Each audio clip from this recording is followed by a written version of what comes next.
రేవంత్ సర్కార్ వచ్చి ఏడాది అవుతున్నటువంటి వేళ డిసెంబర్కి ఆ ఏడాదికే కరెక్ట్గా వార్షికోత్సవ సంబరాలు జరుపుకోవడానికి కాంగ్రెస్ సిద్ధపడుతుంటే అదే సందర్భంలో ఉద్యమాలు కూడా అదే నెలలో జరగబోతున్నాయి.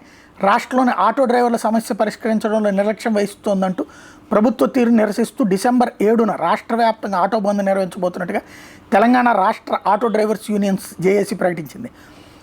తాజాగా అధికారికంగా ఈ విషయాన్ని ప్రకటించారు. ఈలోపుగా ధర్నాలు, నిరసనలు, ర్యాలీలు, వినతిపత్రాలు ఇప్పటికే చేశాము, అయినా కూడా ప్రభుత్వం స్పందించట్లేదు. ఏదైతే ఉచిత బస్సు వచ్చిన తర్వాత తమ జీవితాలు మారిపోయినాయి అంటున్నారు. ఫ్రీ బస్సు పథకం వల్ల గిరాకిరాక ఆత్మహత్యలు చేసుకున్న ఆటో డ్రైవర్లకు 10 లక్షల ఆర్థిక సాయం అందించాలని, గ్రేటర్లో 20,000 కొత్త ఆటో పర్మిట్లు ఇవ్వాలని, యాక్సిడెంట్ ఇన్సూరెన్స్ని 10 లక్షల రూపాయలకు పెంచాలని, కాంగ్రెస్ పార్టీ ఎన్నికల సమయంలో ఇచ్చిన హామీ మేరకు ఆటో డ్రైవర్లకు ఏటా 12,000 రూపాయల ఆర్థిక సాయం ఇవ్వాలని డిమాండ్ చేస్తున్నారు. ఇందులో విచిత్రం ఏంటంటే ఓ పక్కనేమో ఆటోలకు బిజినెస్ లేదని మళ్ళీ 20,000 ఆటోలకి కొత్త పర్మిట్లు ఇవ్వాలని అడగడం ఏంటో అర్థం కాలేదు. సరే 10 లక్షల బీమా అడగడంలో తప్పు లేదు, గ్రేటర్లో 20,000 కొత్త ఆటో పర్మిట్లే డౌట్. లేకపోతే ఆటో డ్రైవర్లకి 10 లక్షల రూపాయల ఆర్థిక సహాయం చనిపోయినటువంటి కుటుంబాలకి అన్నటువంటిది ఒకటి. ఇంకోటి ఏటా 12,000 రూపాయలు ఆర్థిక సహాయం అన్నటువంటిది. 10,000 రూపాయలు ఆంధ్రప్రదేశ్లో ఆ జగన్మోహన్ రెడ్డి ఇస్తే ఆయన ఓడగొట్టారు అక్కడ.